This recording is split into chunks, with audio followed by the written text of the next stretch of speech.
Good, Dana. So good.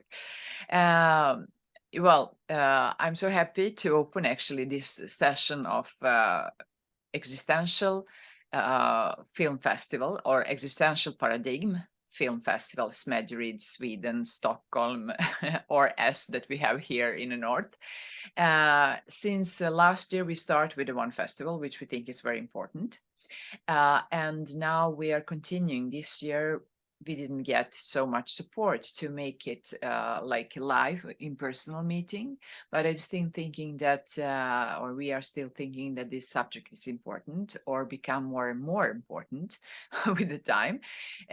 So idea is to somehow make continue with the conversation in the same subject. Not because the spirituality or this kind of things are like important. Yes, they are, as I'm understanding, but I think that, or we understand, people who are believing probably have a faith in a good manners and the future of the civilization, humankind, and everything. So I think idea behind this is actually that some kind of goodness among us and on something which make us closer. Art is very special field of this in this subject. So, and probably most prominent or most misunderstood part of the art is actually film, because it's genuine, consistent. That's a congruence. What is made of looks like media, and media almost have nothing with the film as art. And there somewhere it's not divided as we think is enough divided, at least in conversation about the movie. So we are continuing second year now, and we have very special honor guest, Emil Saggau, which is research fellow. I would like to say professor at the Lund Universitet. I mean professor in a manner that you are one who actually dedicated your life in some kind of researching, following further. Rest is technical level, how long you are coming on this level of, to come up. But anyhow, one who is interesting to be to listen in this subject. So please tell us more about yourself, just for me not to make some mistake in this hierarchy.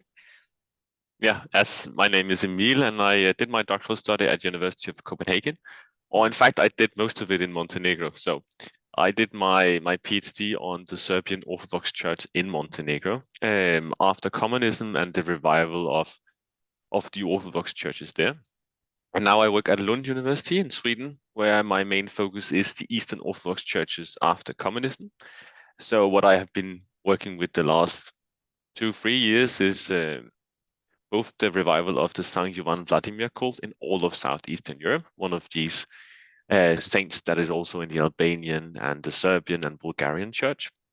And then I also work with Eastern Orthodox migrants in Scandinavia. And then I teach, of course, on Eastern Orthodox theology, Eastern Orthodox church and politics, nationalism, and those kind of subjects. And actually, in a few weeks, I'm going to teach on a course called Christianity and Pop Culture. So in a sense, this is very fitting to discuss this overall theme. Yeah, good. Actually, extremely good. I really didn't know. I know that you are on the Eastern, I mean, concentrating on that direction, but I didn't know that you actually had a lot of time. And in your first research, like a doctoral probably examination in Montenegro. I feel like personal story. It was not meaning, but okay. When you were down in Montenegro, when was your research? In what time? I mean, which years about that? For the past 10 years. You know, last summer I spent a month in Montenegro also doing field work. So it has been a continual. I think the first time I did really field work was in 2014. So it's almost 10 years ago. Okay. And then I'm normally in Montenegro once every year, and in Belgrade once every year, if it's possible. You know, during the pandemic, it was a bit difficult. Okay, well, even that part I didn't know, so it is really great to hear. Anyhow, what make you, I mean, since you are very West, at least with your name, but Yeah, you are like your roots are from Österrike, I mean Austria, is it right? and it's partly German, partly Danish. Yeah. Aha, partly German, partly Danish. Okay. And how became this? I mean, for the first relation to Christianity, I mean, religious research, and then why Eastern? Yeah, well, I think one of the major thing is actually the wars on the Balkan in the 90s. I think growing up in Western Europe, you would think that everything is peaceful. And I remember these, poster signs where you see a tank rolling into Kosovo and the headline said war in Europe. And as a child, I grew up and you kind of wonder why all these refugees came to Scandinavia. And that sort of opened my perspective into the Balkans. And the interest is what is actually going on. And then when you actually come to the site, my father is a historian and I also am a historian. And when you start to see all of these churches being built and all these church ruins, you immediately start to think, what is all this about? And then you start to pay interest to it. And I think from a theological perspective, what is interesting about the Eastern Orthodox Church is its capability of revivalism, that it actually have been rebuilt during the last 30 years, and how much it has preserved the old traditions. And I think if you grew up in a Lutheran context, it's interesting because it provides a different perspective on what Christianity means and what Christian values means and what spirituality means. And you reach this difference because it's not easy to understand just by explanation, just thoughts. Me personally, when I start to speak with the people in a West, let's say Protestantism, Lutherans, it is not easy. It is same Christianity, but it's still some kind of difference. And I feel that you are also have a sunny day there, which is coming up and down. Yeah.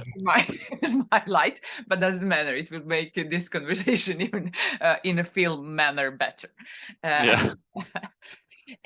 Okay, that's why. Because almost some similar history I feel since I'm in this art part of. I feel the similar story with Peter Handke, who is also one Österriker. I mean Austrian, which was in some very unknown reason, just like understanding what is the problem. And for me, it takes quite a lot of part of my life to understand, okay, his mother was from Slovenia.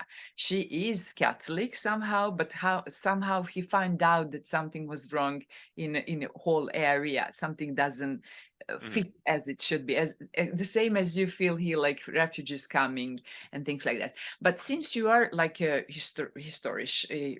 people, I mean, your father is with the history, working with the history, you too. What I mean, it was also damaged lotus, let's say Mosque, I mean Islamic part and things like that. Since idea about festival is not to speak in particular religions, like idea is to take like spirituality, if we are talking, or just our devotion to something which is like a little bigger than we self, and more free, or probably more with more love to us. Why specifically theology? I mean, think, theology, Christianity. of course, yeah. I think what really struck me with theology is that, again, some of the theological traditions are being lost, but also when you live in a secularized society, you sometimes begin to wonder then, what is actually the content of theology and what can it offers of perspectives? And I mean, from my perspective as a historian, even though we live in a secularized society, there are so many values, so many perceptions, so many traditions that originates in Christianity. And if you lose sight of that, you also do not understand them. You do not understand why we celebrate Christmas. You do not understand why we are off at Easter. And these tradition is crucial to understand, and you need to understand the theology behind it as well. And going back to Serbia, it is important to know the Serbian history, and it is important to know the traditions that originate, the roles certain saints played. It's an important way to also understand why Serbia is as it is today. So I think understanding a country, you need to understand its history, but you also need to understand its religious tradition and its theology, which is a crucial part of how people perceive themselves and how these traditions. And even the names of people often originate in a Christian setting of their patron saints. So, that's an important thing to know. So I think that is why theology is so crucial. Okay, great. Somehow we can make it like more general. If you don't have respect for your own tradition, for your own heritage, for your own like your parents and parents and like this kind of thinking, how can you respect the others? Since this is very also important subject, because I'm thinking a lot, why am I doing this? I'm doing this because, or we are doing this because we must come closer to each other, understanding that what is greatest power of us or path we have in front of us. And this is, for some of us, devotion to something which is like more divine than we self. I'm making joke because it is very important. I mean, it is like serious conversation, but I don't want to go so deep in a subject. Just standing a little bit, because this is just opening conversation in the subject, which is like film festival and film, which we are dealing with. Okay, then back to the art. How do you relate, from your perspective, somebody who is turned toward the religion and who is turned toward the history, where art is on that path? I think art is one of the most important expression of it. As you know, the saints are made into icons, and icons are a part of art. So there is a lot of religious thinking, a lot of religious use that exists in the art and in the culture. For instance, this Saint Vladimir, a way to also understand him is to know all the plays, all the poems that has been written to him. And today, you make films about him. So a lot of ordinary perception, ordinary reflection that perhaps is not as sophisticated as theologians writing, large theological books. But on the other hand, it preserves and it gives you some other impression, perhaps more existential about what it is. I remember the Serbian poet who also wrote a lot of children books, Samai, back from the 19th century. So he had this very beautiful poem about Saint Vladimir, where he writes about the love between him and his Bulgarian wife. And it's interesting that he used, those religious settings to also touch on an external, a general subject, the general love between a man and a female. And it's interesting to use those religious themes, and it tells us a lot about it. But that's also why I use a lot of movies and a lot of poems in the teaching, because it gives a different perspective than just writing, the theological stuff. Okay, great. An icon is very, very interesting, since one part of, how can I say, film as a visual art, or everything which we are taking, which is not only written, which is like, how can I say, performing. Art is actually visual, and it means some kind of our relation to this. What is picture? What is how we relate to that? And we used to believe in that, what we see.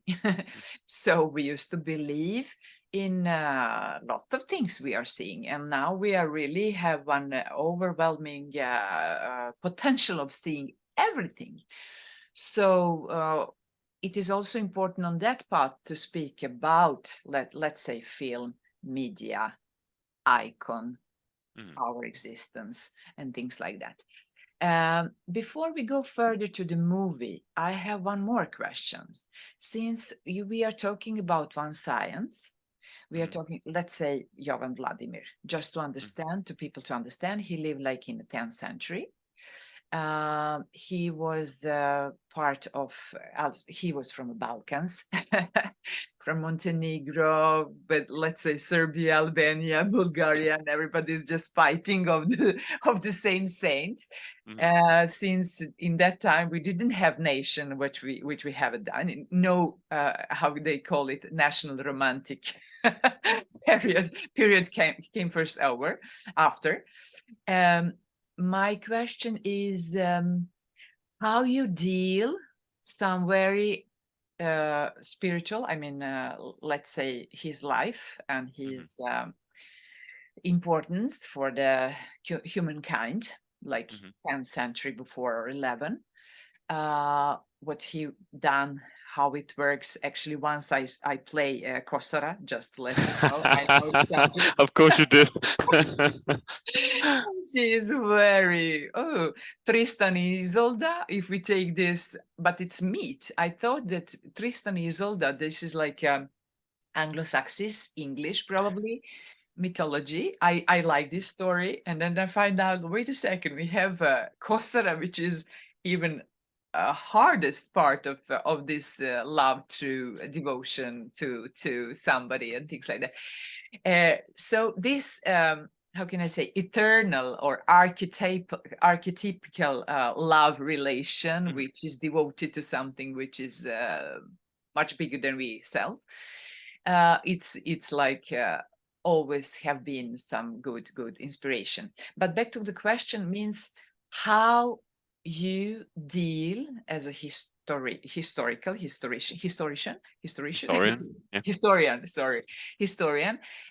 with this kind of problems. It is huge problem. With the eternal of it, just a quick note before we move on. Actually, there is a theory that Johann Vladimir and Kosara, they were the inspiration for Shakespeare's The Tempest. So there is a literary theory that he actually inspired.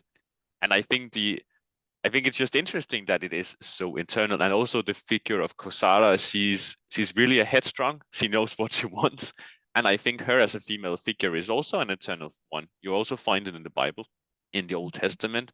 And there is this history about a saint called Tekla, who's also a very headstrong woman. Yes. And it's like many of these, both Johann Vladimir and Kosara, they are built on types, on a typology. And we also know that from the icon that when you style Johann Vladimir, he looks in a certain kind of way, which is the way a lord, a prince is often styled. So there is this repeating of the tradition. But that I think is important, that every time you re-articulate the tradition, you put something of yourself into it. So when you were playing Kosara, you put something of yourself into it and always provide new layers and new perspectives.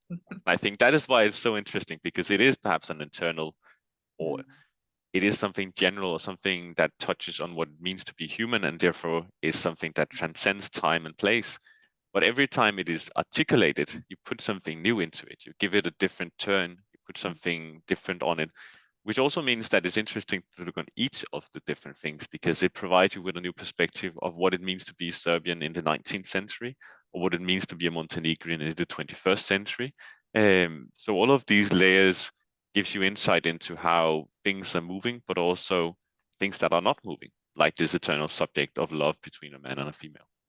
Okay. Then, as I understand, that you take history as some moving, like also, actually, one historian, and historian learned me. He is one who is sitting like in archive in England, and he was in Balkan, and he's just historian as it is.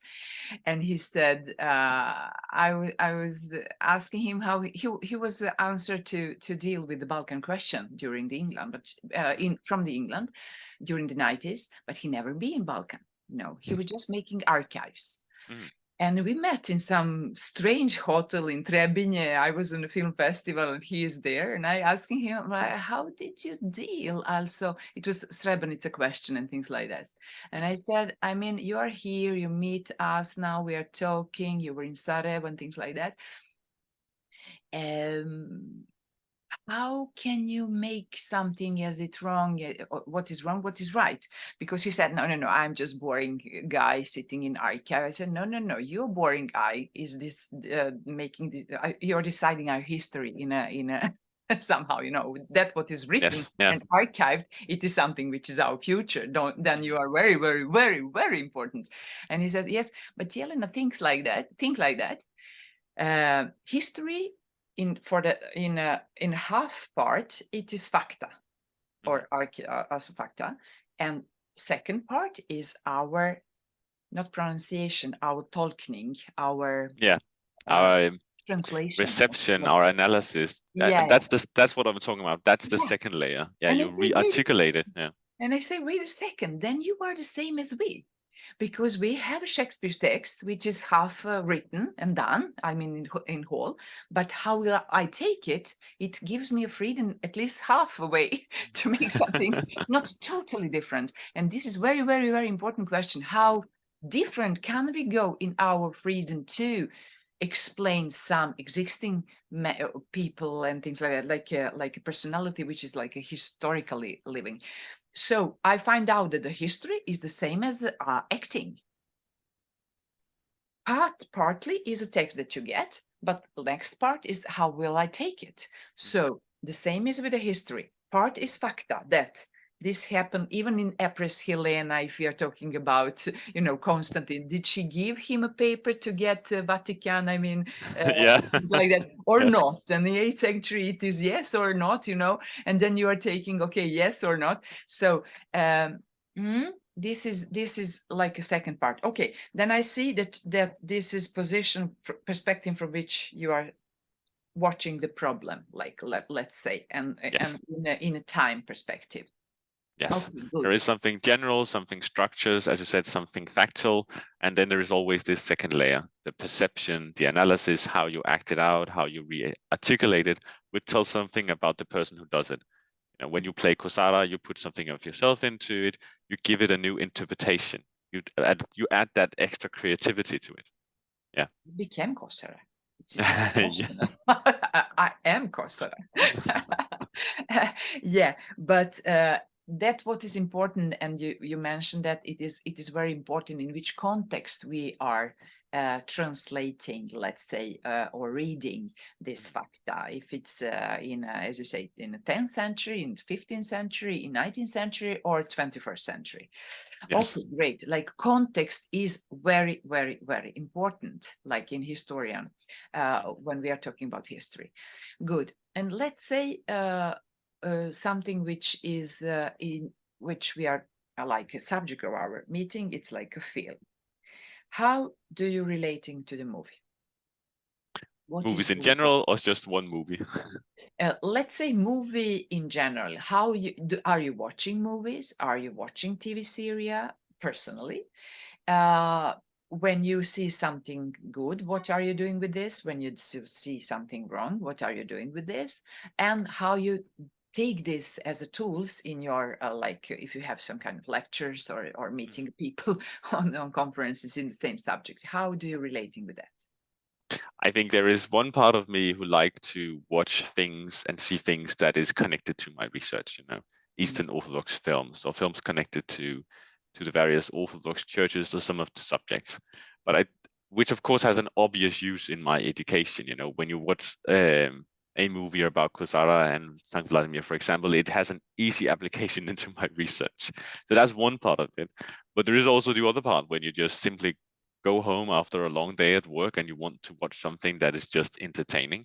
And that is when movies, TV series becomes a product that you use to relax.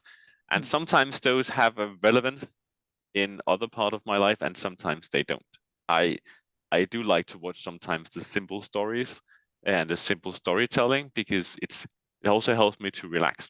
And then there is these middle ground movies where you actually have a more sophisticated theme, a more sophisticated art part of it, something that makes you wonder, something that makes you think a bit more. So I think there is those three groups, things that I easily use in my education. If it's about Eastern Orthodoxy, there is a clear-cut application. And then there is this middle ground where you actually are challenging yourself a bit.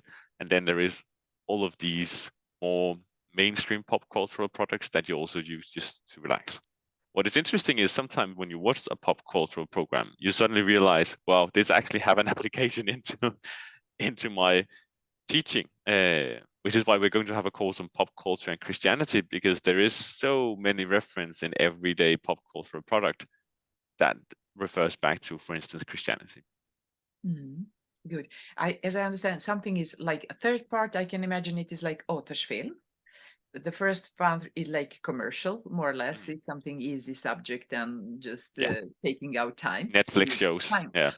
Time stealer, I call it like. But as you said, sometimes you find some subject which is very related to this. But which is this in the middle? In the middle it's arts movies. It's more, you know, one of my good friend is the director of a film festival in Switzerland, where they are only showing films that has created some sort of controversy, movies that have been banned, movies that has led to riots, something like that. And those movies, you don't watch them because they're just entertaining and you just want to relax. But you watch them to challenge yourself and also to understand something that is quite different. Yes, I understand. Then this second part is also author's film, we are calling, like when you have somebody who is thinking behind it and not is driven by the commercial like industry. And the third one is which is related more or less to this job directly and opening subject. Now I understand. Okay, and good. But do you think that some movies are not good to see? No. Perhaps growing up in a Scandinavian context, you have a kind of liberal tendency towards art that I think that everyone should be allowed to express themselves. And I think sometimes if a movie or a TV show is bad, people will not watch it at some point. And there is, for instance, a Danish director, Lars von Trier, who's I've never really felt like I wanted to watch his movies because I don't like the topic, I don't like the theme, so I don't watch it. So I think he can be free to express himself, but I just don't want to use it. And I think that's part of at least the Scandinavian tradition, that art is completely free, but if you don't like it, you don't use it. So no. But yes, I think I have 2 kids, and I think there is materials that I think they should be older to watch, and there is things that I would like to talk to them about before they watch. So of course, I don't believe in an unrestricted access to all kind of arts. Okay. Probably you know that some, people, young people killing each other and things are happening even in the Balkans. You probably know that last 3 for the school shooting, yeah. And this huge question: is it okay to give possibility to watch them everything, especially in this gaming way of thinking? It is very divided thoughts, but anyhow, I think that at least we should speak with the children, with the children, about this problem, just to let them know that something is a little bit more better or better to be seen than something which has no, as long as they can understand. Especially that it was my question. Good. I have another problem there that some of the people who are researching sometimes don't take this holiness, let's say, in a way of researching some subject. Suddenly everything is likvärd, like it's the same, like, but it is not the same. Equal. Yeah, I understand. Sorry. Because it is not equal, and we can almost not speak about that as equal, and especially we cannot speak in a level of movie that it was my problem. If we have some historical perspective, some which is facta, and then you take your freedom and doing something totally different and call it, use it, misuse it, actually name or happening and things like that. I think it's like advocacy, like a law should come and react. That's what I'm thinking. Where is freedom to speak about somebody and telling whatever you want? Is it some limits? I personally have this problem. I don't know. Do you relate to this? I understand it at least because, as an historian, I have, the historical perspectives on the church and the holy, but then there is also part of the sacred and holy which you cannot talk about as a historical phenomenon. The experience of the holy, of the sacred, and then you're moving into a more and more theological or church-like language. Because you cannot really grasp what the holy is just as a historical category. You move into something different. And I think what you are also asking about, is there a blasphemy? Is there sometimes when you step into the holy in a way where you're also violating it? And yes, that is true. There is certainly a kind of blasphemy, like a limit of blasphemy. I just think growing up in Denmark, where the borders of what actually is blasphemy doesn't really exist that much.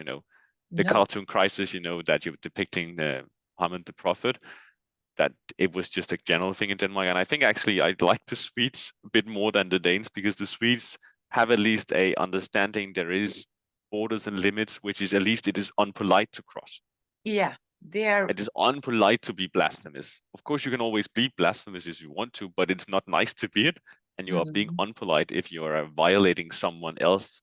So you need to find, it's a sort of a, I like the Swedish way, it's a bit of a, you have to talk about it. You have to find the borders. You have to agree that there is limits at least. Or if you do something, you at least are violating and people feel threatened about it. Where in Denmark, I don't think we have the same kind of conversation all the time. It seems like sometimes it's a right to violate others. And we forget that it is unpolite to actually be blasphemous. It's not just a question of you can do it. Of course you can do it, but you are actually hurting other people's feelings. And I think that is a conversation you need to have continuously. It is not a border you can define clearly and say, this is blasphemous, you cannot do this and that. You need to negotiate it on the way. Yeah, like make a platform where we can find out ground to speak further, not to just thinking it is everything okay, or put it everything in the same pose and take it as one. It is like almost impossible. At least that's why we have this EPOS Film Festival. Just a quick example, there are two skulls of Jovan Vladimir. So there are two relics that's supposed to be his head, and there are two of them. And of course, he did not have two heads. But I understand that as a historian, and I can write it about it as a historian, saying, well, one of these heads are probably not his head. So one of the relics are not a relic. But this does not mean when I enter into the church where his relic is kept, that I then say, this is not his head. So, I can write it in a historical writing, but I don't want to, I don't need to say it out loud when I go into the church and being part of the church liturgy. So I think that is a sort of division when you are into the sacred room, even if the head is not really the head of him, but people around it believe it is his head. I don't think it is my role to then point it out in that setting. I can point it out in a historical paper, but not within the church setting. Yeah, we can take it as a factor, but at least he's the picture it with the two heads. Yeah, that's true. So he had right to have his head around the world. Of course. And also, I don't know which of the head is his normal head. And, I mean, my question was also, where is Constantine's cross? Yeah. Doing Empress Helena. Where is that? Well, we never have it somewhere. Okay, everybody took the piece. Okay, it is at least 300 after. Okay. Well, every cross is everywhere. If we are taking about this, that's why this borderline is like a little bit more. I'm more like you are more on this theological level. I'm more in a real physical level with the persons, with the happenings. How long you can go to state something which have no ground in facta. It is like a fiction. It is okay, we are in a fiction world, but how long it could go? Can we say this is black when it was white? And things like that. Okay, and my last question, since we have a not so long time, it is about your movie. You sent me one great movie, like your reference that you would like to take this subject. Can you tell me what is this about? The Face of God, it's actually an American movie made by a group of Orthodox monks in North America. And what it's about is actually how the Orthodox Church perceives nature, perceives climate change. So it's interesting because it tells how Eastern Orthodox spirituality is also part of understanding how mankind relates to nature and how mankind relates to climate change. What I think is interesting about it is that it is a very modern subject, climate change in nature, and then taken up by monks of the Eastern Orthodox Church. So it really shows there is something within the Eastern Orthodox spirituality that also can be applied to modern day. Yeah, I think I think that you get the point. Yes, absolutely. Because something which in Christianity we are not talking about is like a political issues, like at least as the climate. But it was very nice done, and actually this kind of movie is very healthy to see, to watch, because you can apply it on every level of the life. If you take just sentences which is related to the climate, you can make it to the, or you can almost implement that in a relation among the people or politicians and things like that. Yeah, I also think it's just interesting that understanding, a lot of my students are not Eastern Orthodox, but actually understanding that Christianity do have a tradition in which you are actually respecting nature and where you're preserving nature, and that nature has a crucial role to play within the Christian universe. Yeah, since we are still humans, if we say that God gives his body to the human, so we have some kind of human nature which is part of the nature in a huge. So yes, it is really related to that. I would like to ask you, what do you think that this subject important to be continue with, to speak with different person in different from this perspective, see the same subject? Sorry. Do you think this, yeah, I'm thinking like, do you think that Yeah. this subject, like talking about like art Mhm. in a general, and then art which is still movie, do you think that this subject has do you think that we have enough conversation in this subject, for the first, and second, why it is important? No, I never think we have enough conversation about art and culture and the existential part of it. I sometimes think it is drowned down. And as you said, there is a lot of superficial commercial production, which we all use, of course, but we sometimes tend to not reflect that much about all the other part of it. So no, I think we should have more conversation. And I think actually, even within university, we don't always take the time to have those kind of discussions, which I think we should be more able to do. And that's why I really like the idea that you have a film festival about existential part of it. So first of all, no. And the second part of the question, where to do it and how to do it, I think this kind of film festival is a good way.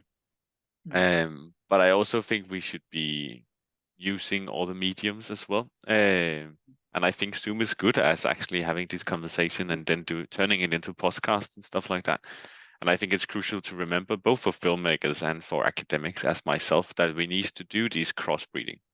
And we're really bad at doing it. But I hope we also use it. And I try to implement it in my own education, that my students actually do watch films and they do actually use pop cultural products to learn more and use, as you will say, the more visual kind of media. Instead of just reading text all the time, they also need materials, physical materials, icons, I don't know, different kind of materials, but also visual materials. And I think that is a crucial thing to also remember to integrate it into educational systems. Good. Thank you, Emil. As I said, we could continue like this so long, but until we are waiting next EPOS Film Festival to meet live. It sounds like, we have a pandemic years, which was terrible to meet each other. Now we have like crisis in another on another level. So until we are waiting all this crisis, I think that Zoom is doing its job, and I think that I will continue at least with this conversation, even for them who is thinking about support, to understand where we are in way of thinking. And you are very welcome to come with some ideas. How can we go next step?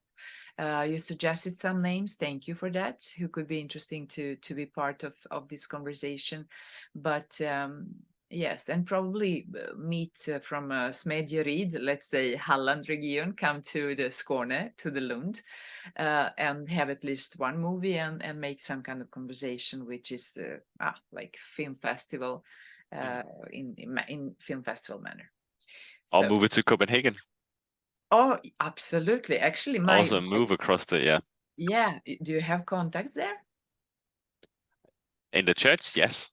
Yes. In the arts, not that much. Not that much, but I can manage, because I was thinking a lot to come to Denmark, because Denmark have on special cinematography. Let's speak about Thomas Vinterberg, which is really one appreciate. I don't know how they related to him, but I think that he is taking really from the society the most sensitive part and make people be free. It is not probably from theological perspective, but anyhow, he took, I call it like archetype. He took something which is really deep within us.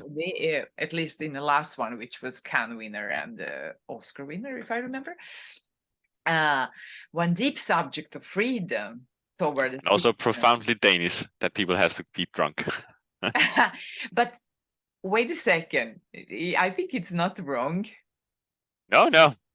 It is really controversial, but just because it's controversial because it's forbidden. Why it is forbidden? Because it is like a state will not have, okay, we are doing our thing, and it could be taken as a paradigm, for a freedom. Actually, I don't understanding as alcohol problem. I'm more understanding as a way to be something else than something which is not useful any longer.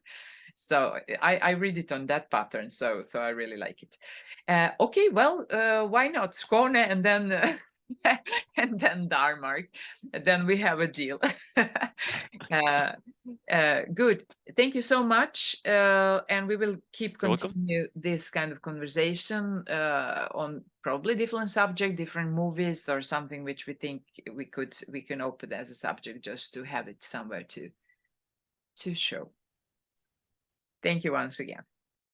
You're welcome.